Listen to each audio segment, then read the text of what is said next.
as I was thinking about what we are doing, it really is an opportunity for people to connect with their beingness.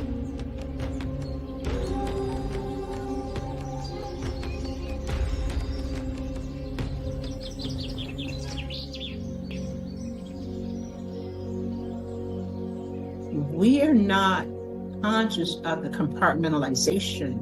We just say, this is who I am, right? Who you are is different depending on the environment that you find yourself in or the people that you find yourself connected with.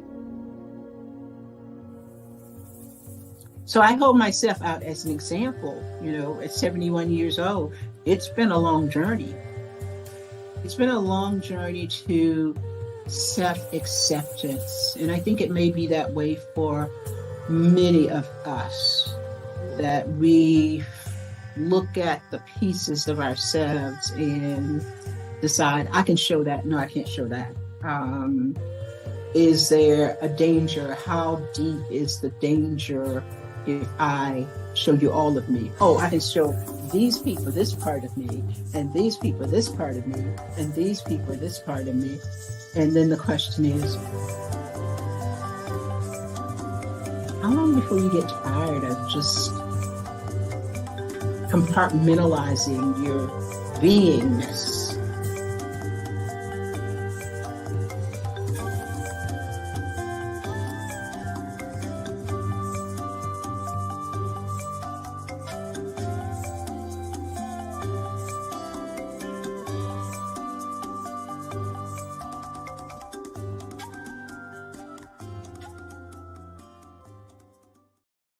Well, hello, Facebook. How you doing? Tina got her popcorn ready, baby. She in the room. What's going on, Tina Wolf? Go to bookwithtina.com to get her services. She's an intuitive. She's an amazing lady. She has this new program out that I was a part of, and it was absolutely phenomenal. It's called Magic Words, and it's so good. So get at it. Drop your link in there for the class, Tina. Drop your link in there for the class. What's 71? What's that? Oh, she's talking about your age. Yeah. What's going on? Yeah, she don't look a day over 30. Y'all. Hi there. Carrie, how are you? Carrie, I love that. You know what I mean? I'm out here in these spiritual streets, letting it do what it do. How you doing today? Letting it do what it do. Oh my goodness, I'm so excited. And we hadn't played that video in a while, but every time we play it, I just get chills because I think the time is so right. And so many people, well, I won't speak for other people. I'm just going to speak for me. I am so in need of that. That's great. Yeah, right? And I've been talking to other women, just because I haven't been around any men recently, but I've been talking to other women and they are all in this space. It's like there's an energy that's moving through the earth right now. And it is an energy of expansion. It is one that says you have the capacity, you have the potential, you have the ability to do it, right? Whatever it is that you have been doing, and you know that you can do more. And so you're not, there is a sense of dis-ease that is being created within the hearts and minds of people. And some of them, frankly, some are spinning and some are scrambling, but those who are in spiritual alignment are moving forward.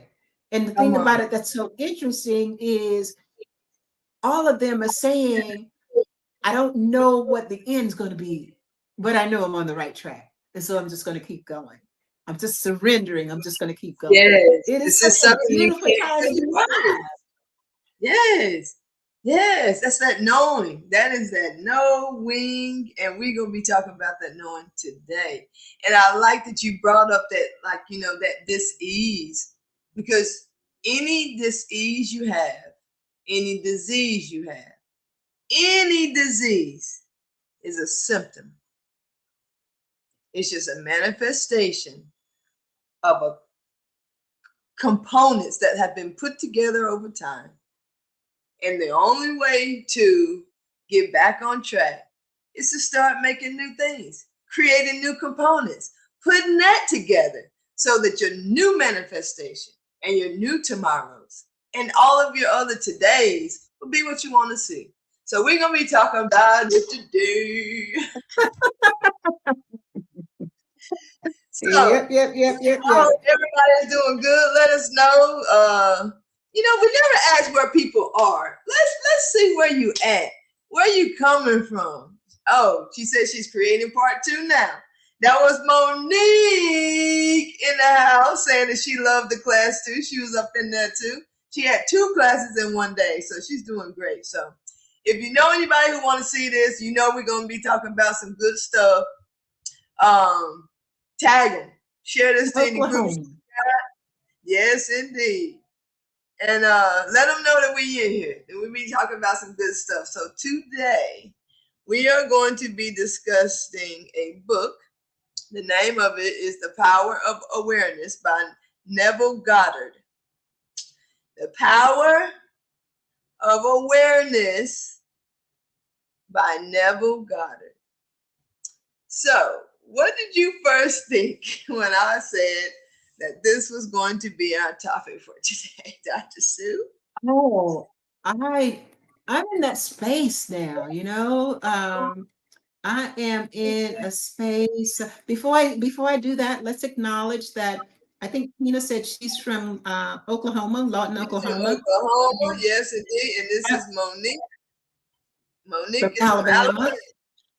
Yep. Yes, So I'm so glad y'all are here. But when I saw it, I thought I am always telling people that when it comes to transformation, the first step is awareness. And that awareness requires you to reflect on who am I being? Who's the me that I am in this very moment? And who is the me that I want to be? And so when you suggested Neville, he is absolutely I consider him my mentor, although he has long since departed the earth plane. But he's such a powerful, I don't know, his principles are just in alignment with my spiritual knowingness. And I love how simplistically he puts it out there. And that's all I'll say right now. But I was excited because I wanted to talk about him. And actually, I'll say this. I was telling somebody about what we're doing on these Friday night calls and Friday night lives. And I said, God is so interesting. Now, when COVID first came around in March, for 8 months, I did on Sunday evening, I did a live on Zoom called Consciousness Rising Conversations with Dr. Sue. And so then I decided I didn't want to do it anymore. I got tired, right? You don't do that anymore. Oh, get somebody else to do it. Yeah. So here we are. And I was saying the other day, okay, guys, so I see what you're doing. But at least this time around, I got somebody. I mean, before I had people who were coming in and we were having a discussion, but I was taking the lead. And so right now, it is so wonderful to have you and to have us sharing, because we got some good stuff. And we got some good stuff. I could be biased. I don't think so. That's it. Be it if you must. But we got some good stuff. We got some good stuff. So I'm excited that we're doing Neville. I'm excited about the awareness, because we're going to talk about visualization. We're going to talk about some good stuff, y'all. So just hang in here with us. Yes, indeed. So let's get right into it. So I took some notes on my phone. I'm making my notes out. And I'm just going to go to the first note, right? Because I did this intentionally because there was just certain things just stood out to me. And most of my notes are just from the first 4 chapters. Because honestly, and correct me if you think, let me know if you think differently. Right in that, about the 4th chapter, you start to hear him go deeper into what he already said. Those first 4 chapters lays a foundation that has an essence of a question. And that is, are you listening? And are you paying attention? Not to the book, but to your life. Whew. You felt that too, huh? You're going to get something on me tonight, y'all. You're going to get something. Yeah. Man in the building. I don't know if that's specifically him, but I know these 2 blue hearts was him. For sure. So, yes, are you paying attention to your life? That is what he is speaking about when he talks about that awareness piece. So as I wrote my notes, I didn't overthink it. I didn't expand upon it. But certain phrases that he said that stood out to me, I just paused, typed it, maybe rewind a little bit. One of them had to rewind like 3-4 times to get all of it. But I that's what I took. So let me just go with the first one, and I want to get your take on it, and we'll just expand upon it. So one of the things that he first starts talking about is imaginations, right? And it talks about how manifestations are really the coming of life of your concepts, no one else's. It filters through you, it shows up, and it's based on your concepts of things that has happened in your life, and it's filtered through all of your experiences. So then he starts to say how it brings in imagination, and how, imagination is your redemption. What does that take your mind to? Imagination. Now, again, let me preface it for everybody out there. I want you to tell me what you think of as well when I say this. When you're thinking about the fact that manifestation shows up based on your concepts, and if imagination is your redemption, what does that mean to you? So what does that mean to you, Dr. Sue? You know, you're asking the question, but I have to tell you that my brain, I've read so much of his work. I want to go wherever your brain is. I'm ready.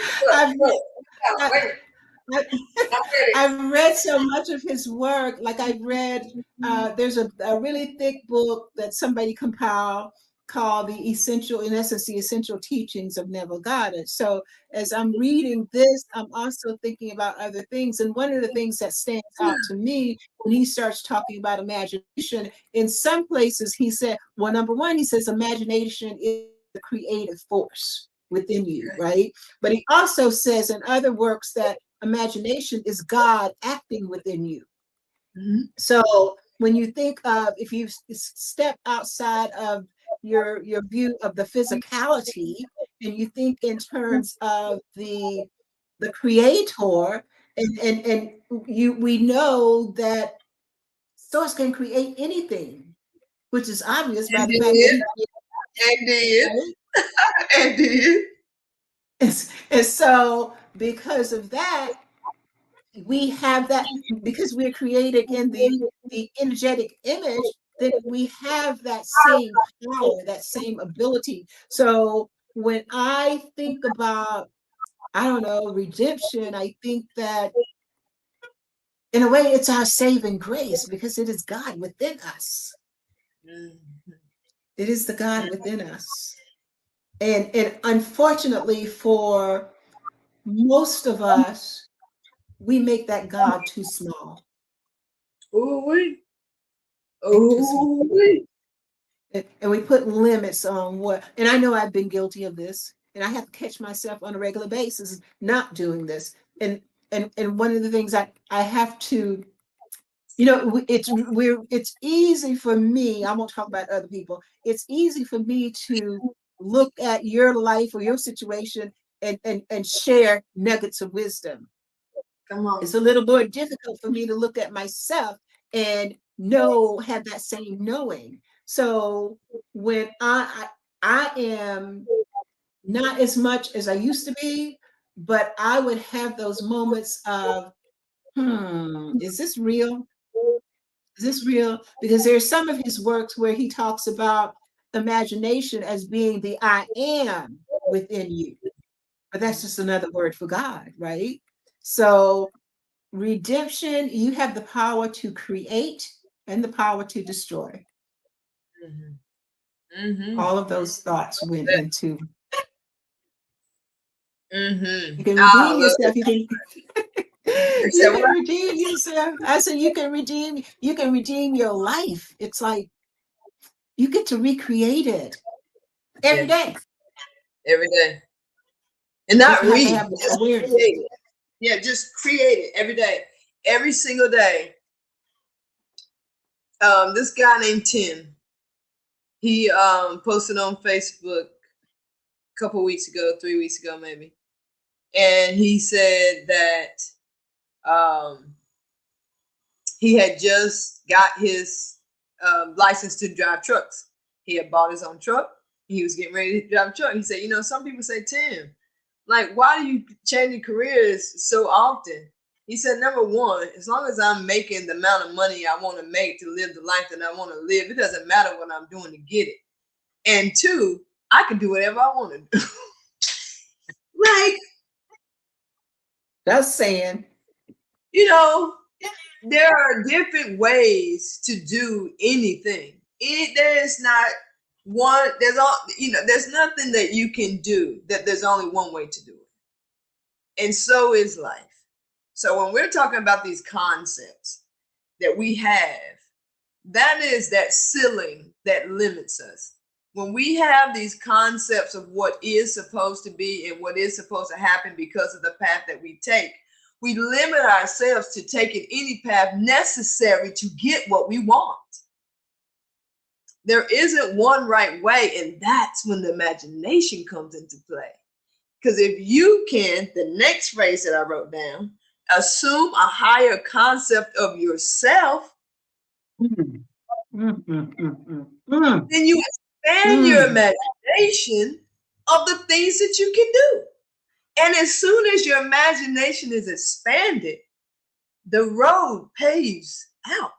It doesn't pave until you decide that there's a path to what you want. And we create that by our imaginations and our concepts of ourselves, because our concept of ourselves is the only expansion of which our imagination can go. Whew. And he says, if you don't, you remain as you are. Period. And this, I talk a lot about unlearning, but this is absolutely where we must unlearn so much. Because often we don't even realize that I'm not doubting anybody's faith, and I'm not doubting anybody's belief. But what I am saying is turn the mirror inward. And if you are truly believing that you are the one with one, then how are you showing up in life? Do you have those limiting beliefs, which the unlearning comes in and understanding most of them you didn't create them on your own, at least in the beginning. Other people said you can't do this, or who do you think you are, or whatever they said that was not supportive of you. And they started saying it when you were very young. And sometimes they didn't even say it. They didn't have to say it, because given the environment that you were growing up in, you may have seen other people. You may have seen your siblings. You may have seen your mom or your daddy. And you may have heard them say, I can't do this, or the man got me down, or the woman got me down, or the world got me down. You're like a sponge. You're just soaking all that in. Right. And then you may not even realize it, but how you're showing up is in a state of disbelief that I can't do this because the world got me down, she got me down, he got me down. It's the same thing. So at this point, as we're talking about imagination being that creative force, that when you have an awareness of what you want and clarity on what you about what you want, then you can achieve it. So many of us first have to break down those walls of disbelief, break down the wall of inferiority, break down the wall of lack of confidence, break down the wall of no self-esteem, break down the wall of I can't, break down the wall of fear. All of that before we tap into who we're being and move forward with the clarity regarding our end goal. One of the things he talks about later on is to begin with the end in mind and kind of roll it backward. Yes. And so you begin with that, yeah, and then you can create outward because once you have clarity on where you want to go, then all of the other concepts that he talks about in terms of visualizations and affirmations and goals, all of that then becomes easier. It's easier. But when you lack clarity and you're caught up in all of these beliefs that other people gave you that you don't even know you have, all of these things that are holding you down energetically and psychologically and even physically sometimes, and certainly spiritually, you caught up in all of that. You can't see. All you can see in front of you is, I don't know. I don't know what to do. I don't know where to go. I don't know how to be. I don't know what I want. And I have to tell you, because I've lived in that space, as long as you're in that space, you're just spinning. And sometimes you're not spinning very fast. And you may appear in your own mind, you may appear to be moving fast, moving towards something, but you're not going anywhere. If you're going somewhere, it's probably not where you want to go because you don't even know where you want to go. First thing, awareness, having that clarity of who is the me that I be and who is the me that I want to be. Then you can get to how do I want to get there? And we'll talk about the visualization later, but then Neville tells you a whole process of visualizing how to get to that end goal. Mm-hmm. Oh, that's so good. You gonna get this to us, right? Y'all want it? Y'all want it? Y'all now. We got to know. We got to know what the visualization is like. All right, so if you are just joining us, we are talking about Neville Goddard's book, The Power of Awareness. It's so good. I know everybody in here already done got something on. I know y'all done got something on. If you done got something on, you just let me know. Look, I got something on me. I done got something on me. Oh, goodness. I am guilty of that. I feel all of that, right? They want the visualization. We might do a little visualization. Might do a little I'm going to give you the visualization. Not going to give it to you just yet. Not going to give it to you just yet. Not yet. Yeah, make them wait for it now. You know. But so we're talking principles he talks about in chapter 3 is revision. The revision, how he talks about that in chapter 3. Yeah, let's talk about it. That is so important. We say that you have the power to create your life, you to create your reality, but so often we are just bogged down with the weight of the past, and more often than not, we are living in we're present in terms of time, but in our mind, we're living in the past. It's all of the hurts, all of the pains, all of the anguish that we have experienced up to that point. And try as we do to move forward, we can't move forward because all we can see and all we can feel is the pain of what our mama did, what our grandmama did, what he did to me, whether he was the boyfriend, the spouse, the next door neighbor or whoever that may have done something that was inappropriate. We can't be fully present and aware because our energy is focused backward in time. So what Neville says is that using your imagination, see, here's one of the powers of imagination, using your imagination you can recreate, revise your life, revise the meaning that you attribute to whatever the occurrence was. Now, you can't Yep. change what may have happened to you, but you can change how you view it. You Right. can change the stories you tell yourself about it. And that's so important, because when you change the stories that you tell yourself, then you change the outcome. If I have been telling myself stories, which I did, y'all, for a long time, of being a victim, and we do that in so many ways, right? Nobody wants me, and we just kind of shrink, and I can't get this job, and everybody else is doing something, and life is happening for them, and why isn't it happening for me? And oh, when you exist in that space, what are you doing? Energetically, you're calling more of that to you, right? Yep. And That's so what you're you can't change whatever that thing was that happened to you. What you can do is change the meaning that you attribute to it. Now, I haven't talked about this. I didn't plan to talk about it, but okay, that's And what here I'm we are. doing. Here we are. So when I was a young girl, when I was age 14, I was sexually active. I got a STD as a result of it. I went to the doctor and put me on a penicillin. 3 weeks, I think 2 weeks later, I went back and my doctor molested me. And that began a series of molestations that lasted for years. And I was afraid, because I had been, quote unquote, a bad girl. I was afraid to say anything because I thought, who is going to believe me over him? And so I told myself all these stories around how first I was a bad girl.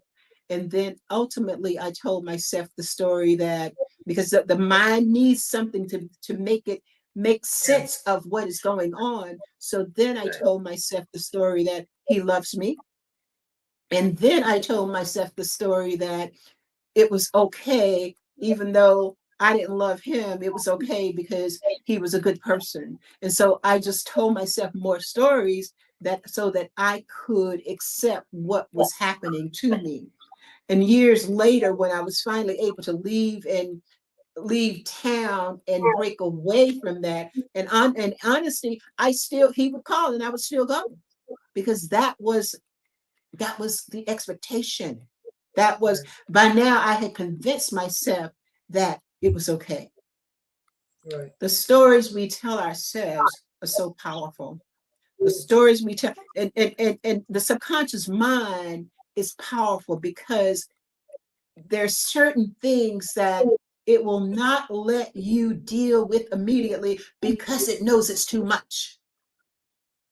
I don't know what I would have done if I had to really acknowledge to myself the wrongdoing that was being perpetrated against me.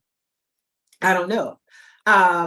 All I know is that another factor was that my dad wasn't around. And so this was somebody that I looked up to as a father figure, right?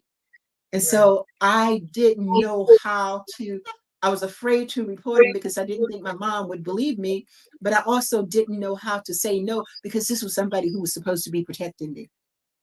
Right.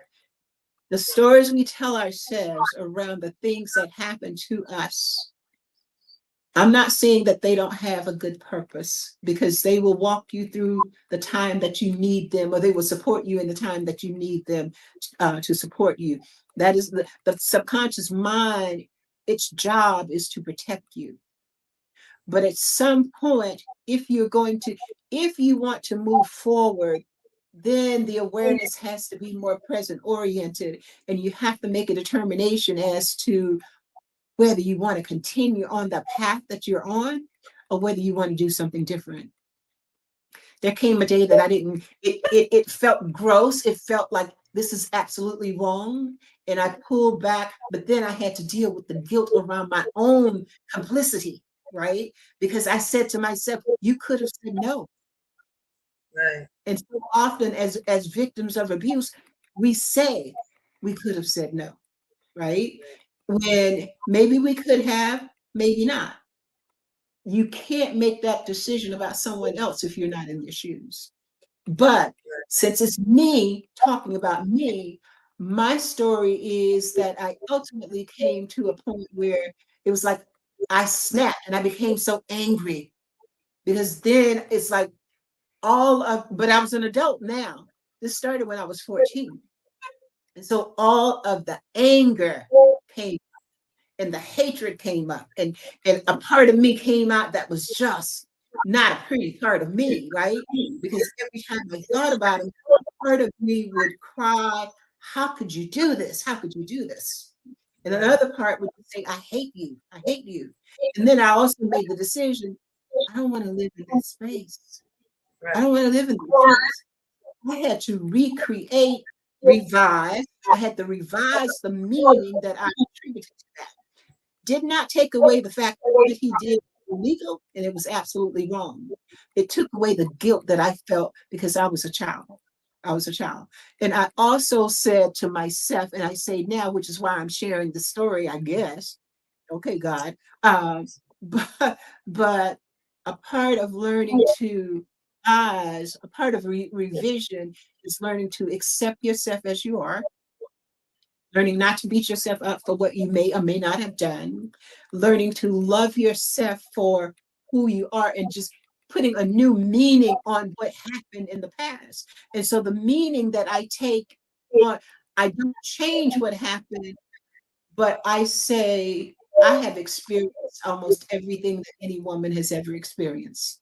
And so when I talk to women, when I coach them, I can coach them from real life lived experiences. Yeah, I got the book knowledge, but I've got the lived experience knowledge as well. And so when I put that spin on it, then I could see, okay, God, I see that there was purpose here.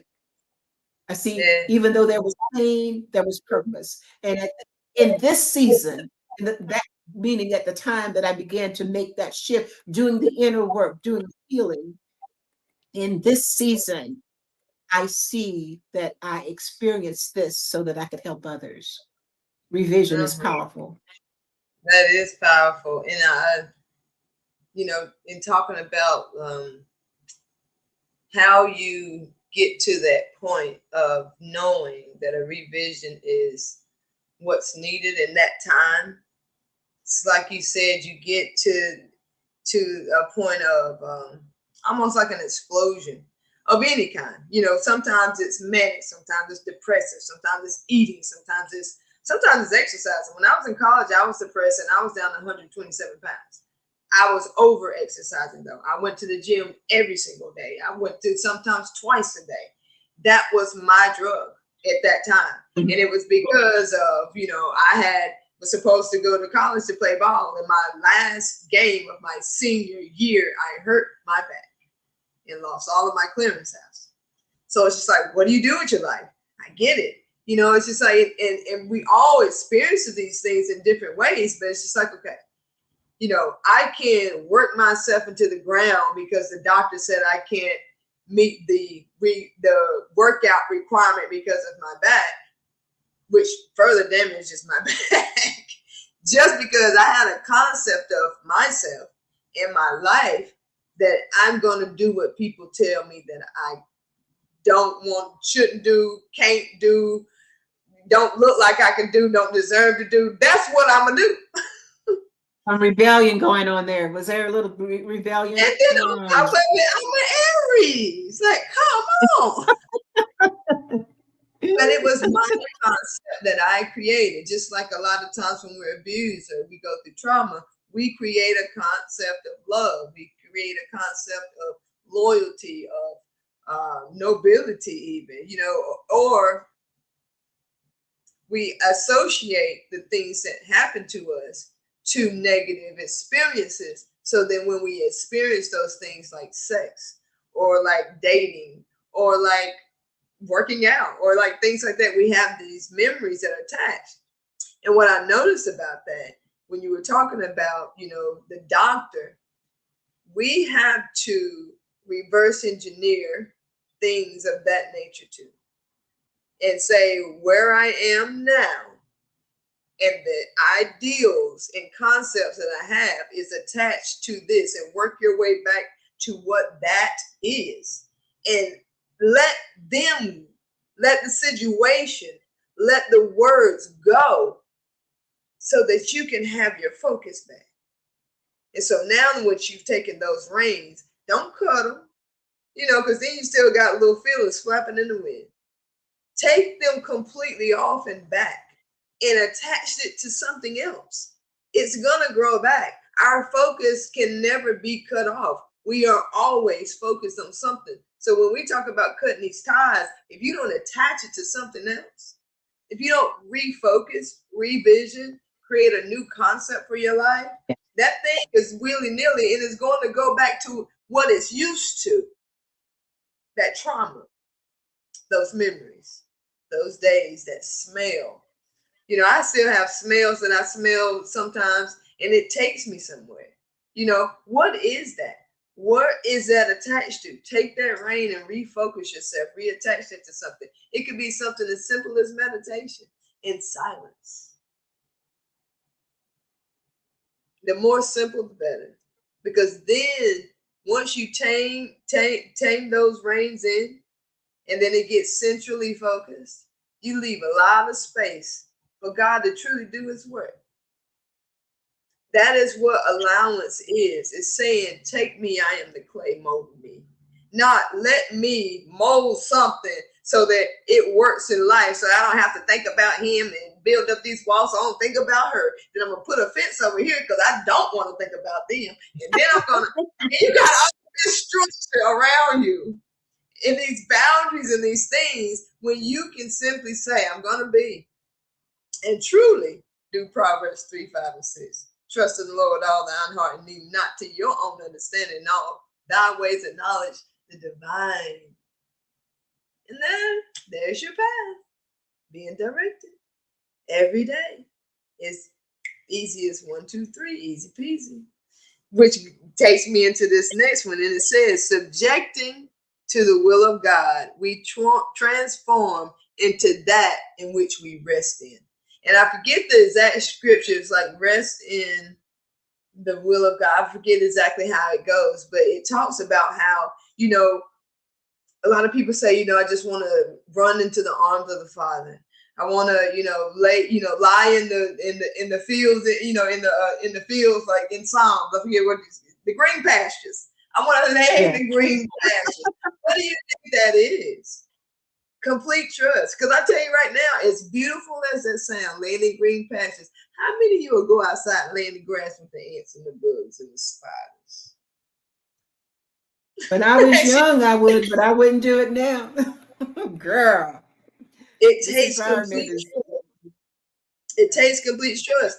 Even peace seems very scary if it's something you're not used to. You used to be used to that. You used to know you can lay in the grass and be fine. And you were. Because you knew. It says, come unto me like a little child. That innocence. And innocence doesn't just mean I ain't done nothing. Innocent means it does not matter what I have done. It doesn't matter. Because in this moment, I'm trusting. And I'm allowing my imagination to guide me so that when I wake up, I expect blessings. I expect to be taken care of. I expect to lay in that grass and not get bitten up. Because I trust into that thing that cannot be named, which takes me into what you said earlier, which is my topic for Sunday.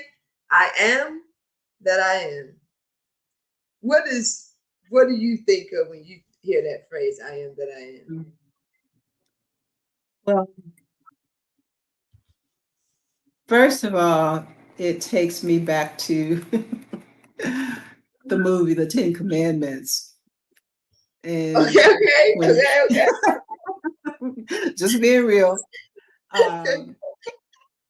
What the actor, what was his name? I can't remember his name. You asking Charleston Heston, I think. But he played Moses, and when in the part where God is telling Moses to go and tell the Pharaoh to let his people go. And Moses asked, who shall I tell them sent me? And he said, I am that I am. So that always is the first thing that pops into my head, just because that scene was so powerful. And then when you understand that I am is just one of the names of God, Source, the Creator. And basically, that says to me, I am all of that and then some. I am everything. Tell them that I, the one and only of all things that exist, both animate and inanimate, I created it all. You tell them I sent you. And that I just get chills whenever I think about it. And when I think about the next thing I think about related to that is God put some of himself, herself, itself in us. And so when I say I am, I also am thinking I have power beyond that which even I can imagine.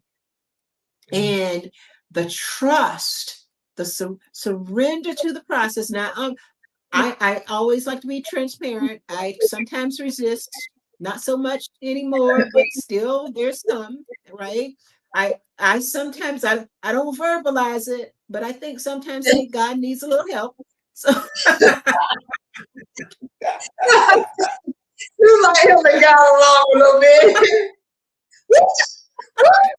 and I would say to him, now God, if I was doing this, you know, and or I would say now, okay, God, I see where you're going with this, but if you had asked me, I would have told you to do it a different way. Especially when it comes to something that I intuitively know that I'm being led to do. It's like I probably would not have done it that way, right? And so we have that, some of us have that resistance. But here is a thought that I just had. Since God created us in God's image and actually imbued us with the same powers and the same properties, who am I to limit God? Who am I? Who am I to think that as just a tiny particle of God, who am I to think that I can tell the all and all how to run something?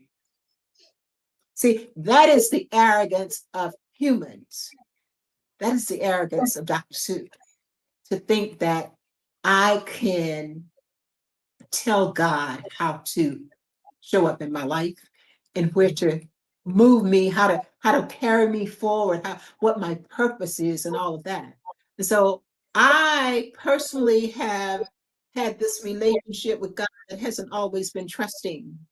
And it is a relationship where God has allowed me from time to time to take the reins. And I can assure you that when I've taken those reins, I wanted to give them back because I didn't do such a good job like I thought I was. I made some real bad decisions. I don't want to do it no more. I don't want to do it. You do it. But here's the thing. I made some bad decisions, but I've come to understand that I didn't make any mistakes. And so when we talk about revision, revising your perception or your perspective of what happened to you or how you showed up, understand that there are no mistakes. Every path you go down, every experience you have is an experience that you are destined to have. It's like, I think of, we have opportunities that are as plentiful as the fingers on my hand. You make one decision, you go here through the thumb. You make another one, you go here. You make another one, you go here. And so God allows you, all of those paths ultimately has one destination. They all bring you back to the Creator. Sometimes you just have to get knocked down on one of your journeys. And sometimes you have to stay down a little longer. In none of them will you just absolutely glide through, because they're always, in my opinion, there's always something. Life is occurring, and it's refining you. It's refining you. Living is a continuous process of learning, developing, evolving. So even when you make, quote unquote, the best decision, even when you surrender and go without being rebellious, without kicking and screaming, as I've been known to do, then still you're going to have some bumps and bruises. The key thing is, are you learning anything from that? Are you receiving the divine wisdom so that maybe you get knocked down, but you don't stay down? Or maybe you see the knock as it's coming towards you and you can bypass it, right? So all of this, when I think of I am, we are powerful beyond knowing. We are powerful. But it does mean that we have to learn to surrender. Don't do like I did now. I'm telling you what I know. So when I have said I surrendered, and I'm going to use this as an example. Okay, God, I surrender. I got it back. I surrender. Excuse me. 1, 2, 3, 4. I got it back. You can't do that, right? Yeah. That's not surrender. And surrender is, it's a full body sport. As Lisa Nichols says about speaking, it's a full body sport. It means giving your all. It means allowing yourself to receive, to be guided. It is not an inactive thing. You still have to do your work. Still have to do your work. But once you can, it's like you get into a rhythm of understanding that life is a process. It is an ever learning process. The Cinderella story, the what was the Goldilocks and the Three Little Bears? Not real. Not real. It ain't gonna happen that way. I hate to burst your bubble. There will never ever be and she lived happily ever after, or he lived happily ever after in that way. But you can live happily ever after, for sure. My mentor tells me, she didn't have to tell me anymore, I finally got it, but she would tell me, where you want to stay is in the middle. So life has its high highs and its low lows, but where you want to stay is in the middle. And when you can stay in the middle, you can still enjoy the highs and you can learn from the lows, but you don't get knocked down. And if you do, again, you don't stay there. And you don't see yourself as a victim. You understand that I am here on this earth plane because I chose to be here at this time, in this place, in this space, learning lessons and sharing with the humanity the things that I agreed to. And when we don't do that, when we don't have that understanding, that makes it hard. But it makes it hard for you, right? Because you're constantly in the fog about who you are and how you should be and what your next steps ought to be. I've lived in that fog. It is not a nice place to be. Despite my accomplishments, I've still lived in that fog. I can tell you that when I finally said, and just to be clear, I've said it off and on, but about about 3 or 4 months ago, I just heard myself saying, got it. I'm done. Not fighting anymore.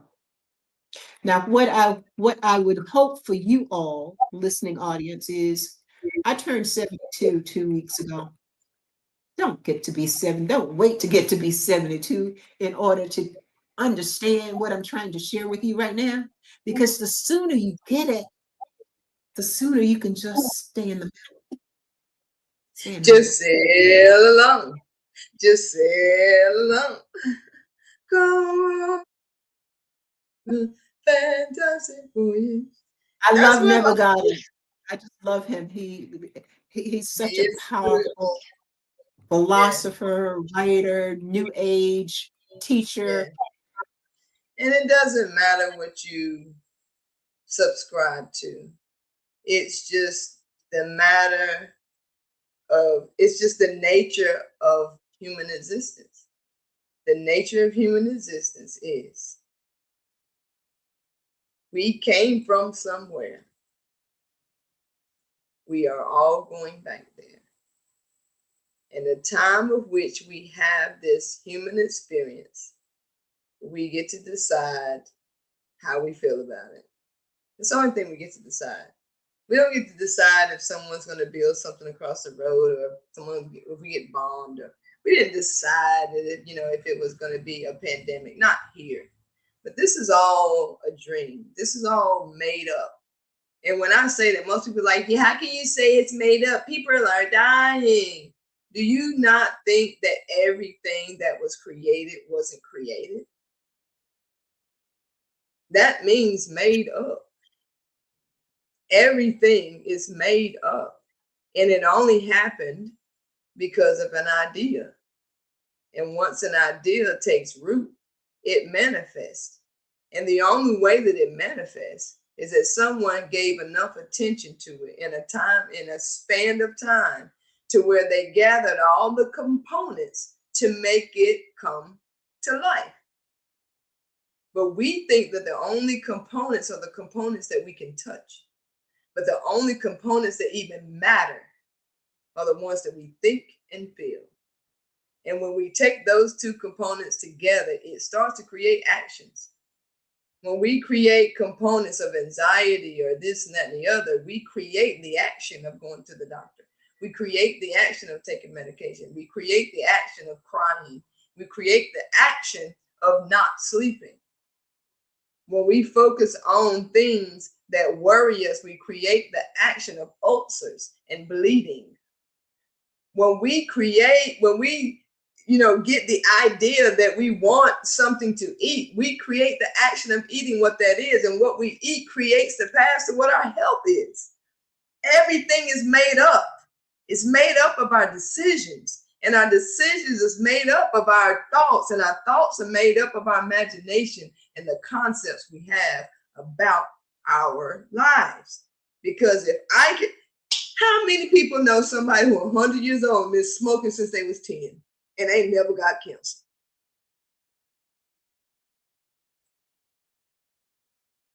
When you see me, I can't believe she can eat anything she want to eat, because she do not care.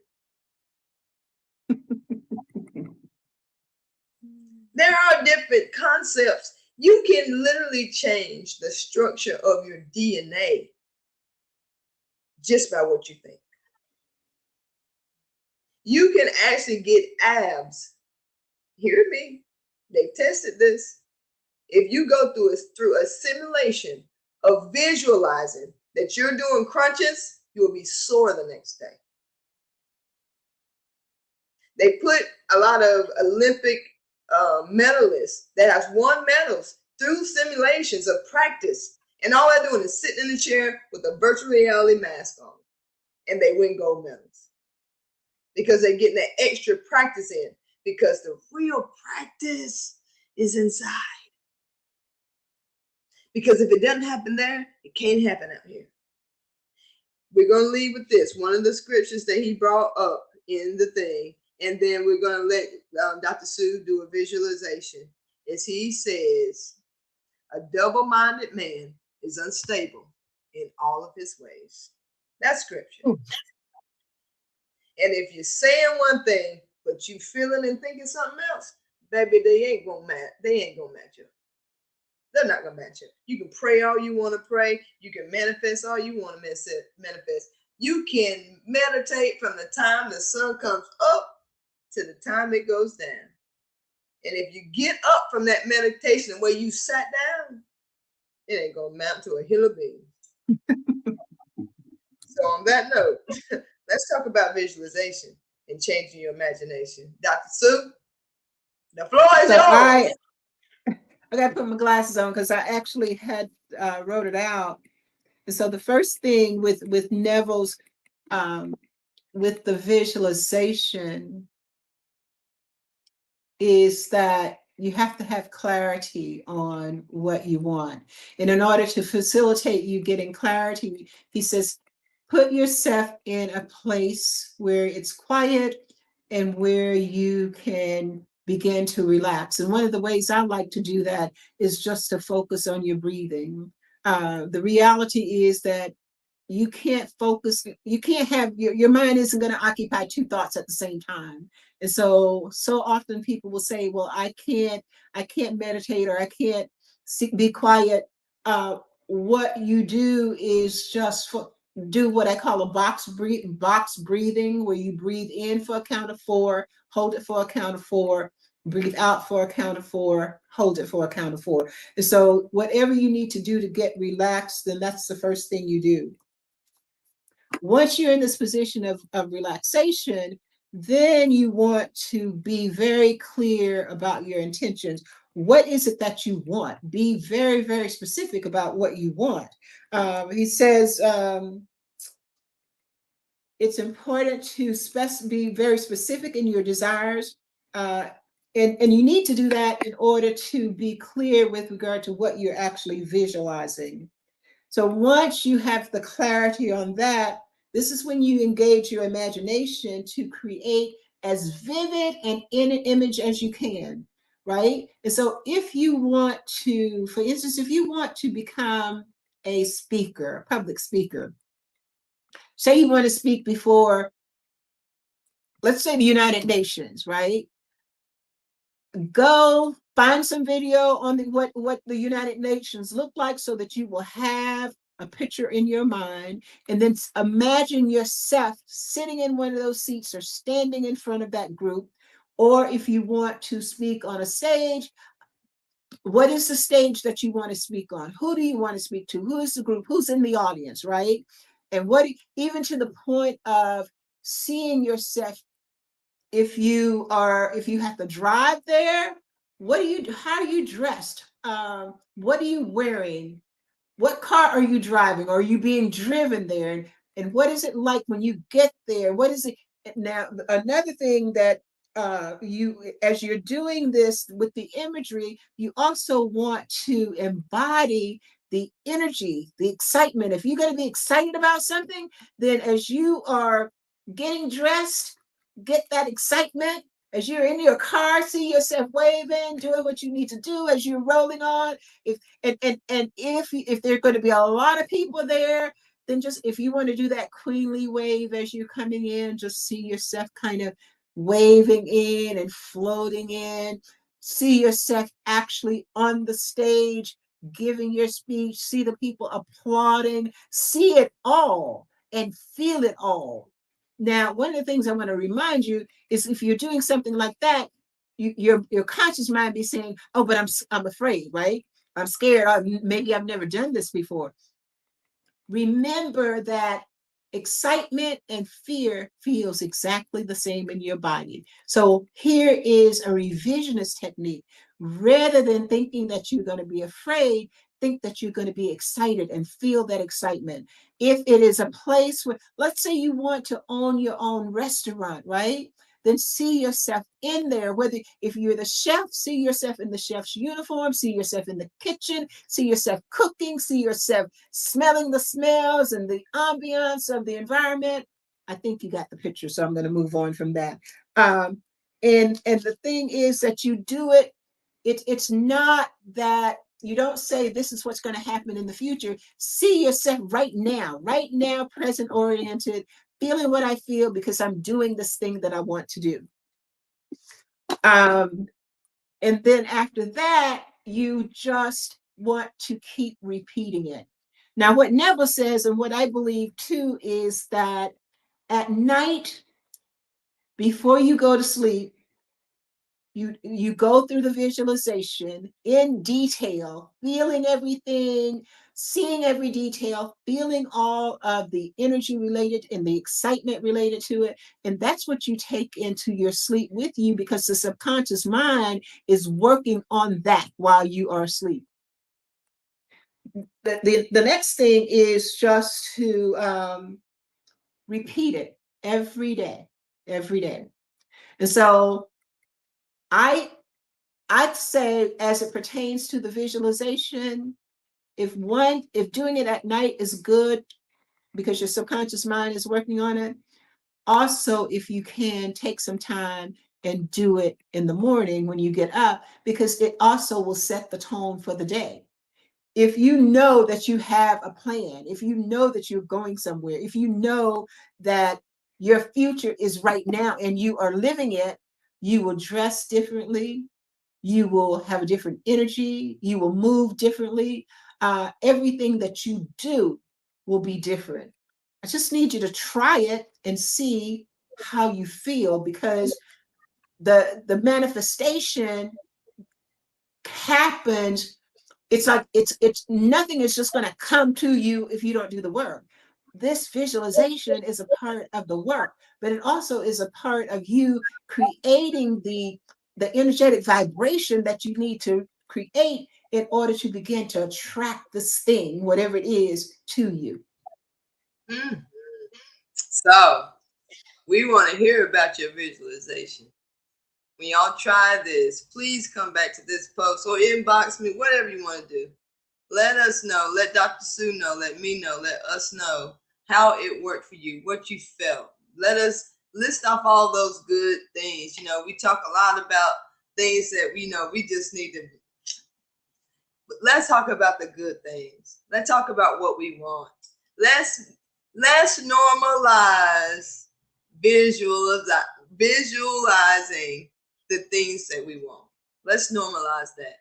Not remembering what we regret, not remembering what haunts us, not remembering, but remembering before we got here that everything is aligned. Go back. If you're going to go back, go all the way back. Go all the way back. Remember that. Remember that I am that I am. Now, that's what we're going to be talking about on Sunday. Put a pin in that. So a man speaking, so a man thinking, so is he, right? And then we talk about these affirmations, and I am this and I am that. Whatever you say you are, you are. I am that I am. And I want you to visualize everything you said about you just standing in front of you. And I want you to point at it. And I want you to say, I am that I am. What are you pointing at? What are you? We're going to be talking about that on Sunday. And since you said that, I just have to say this. And I want you to say it. And y'all, let me just say this. There have been times when I have cussed as good as the best sailor. I'm just saying. But I don't do it anymore because I made a decision about the person that I wanted to be. And in that space, with that decision, I choose. Now, I still will say certain things. I'm going to say damn, I'm going to say hell, but I'm not going to do what I used to do, right? Because I made a decision about that. But I just want to say this. I know that musicians are artists, and I know that they pull together information from lived experiences as well as the experiences that they create in their mind. So I honor the musicians, I honor the music industry, but I just need you to be very careful about the words that you sing. When you're singing these songs, when you're listening to the words, and you're doing it mindlessly because it's got a beat, right? And you're jamming with the beat. Well, I want you to know that even though you're jamming with the beat, the words are actually being seeded into your subconscious mind. Yes, And you become the thing that you feel. And so if you are feeding yourself the bitches and the hoes and the this and the that, and now you wonder, why is it that someone treats me a certain way? Well, you're rocking and rolling with the song. That's the energy that perhaps you're putting out. And I'm not saying you are, but I'm just saying this is something to think about. I am that I am. What are you putting behind those words? I am this and I am that. And you don't always have to say I am when you're internalizing or consuming the words of, whether you're reading it, whether you're hearing it, doesn't matter whether you're seeing it All of that is being embedded in your subconscious mind. And all of it really is impacting you with regard to how you vibe. What's your energy? You want to be high vibe, but you're dealing with low life stuff. Gravity just kind of pulls you down toward the bottom rather than pulling you up. You have to make a conscious choice. I was listening to something today, and then I'm going to shut up. But I was listening to something today, and the motivational speaker said, in essence, that we are groomed to be mediocre. We're groomed for mediocrity, and so that, and I agree with that to a great extent. If you want something different, then it requires awareness. This is where we started. It requires awareness of where are you in the hierarchy with regard to where you want to be, right? And what are you willing to do? Because awareness, and then you need intention, and then you need some action.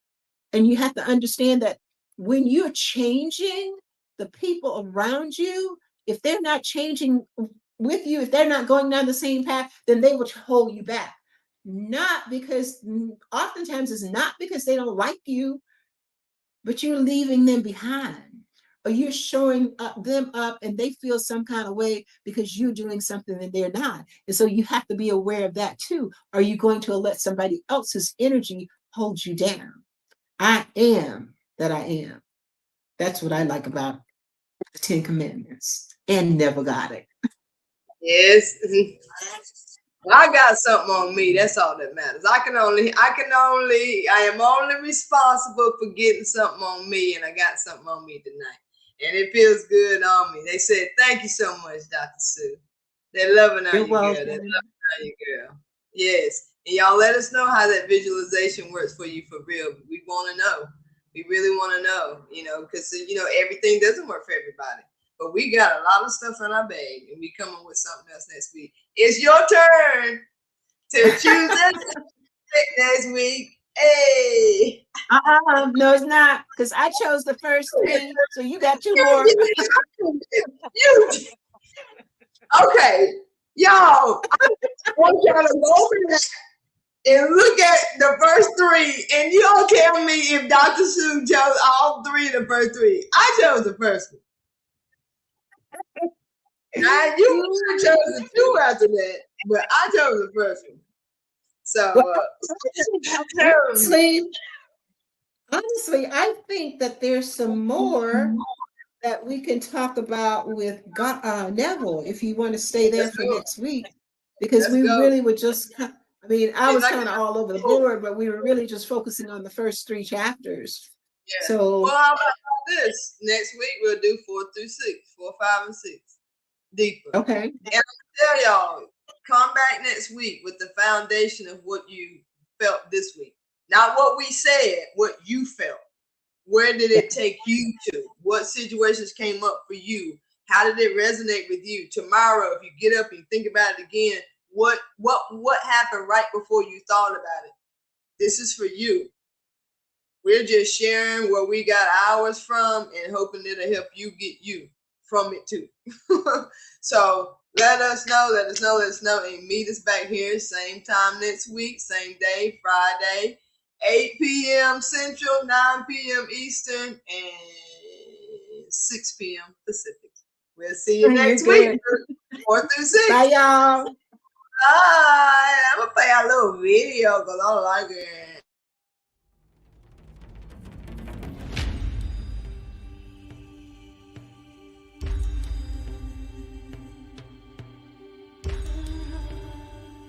As I was thinking about what we are doing, it really is an opportunity for people to connect with their beingness.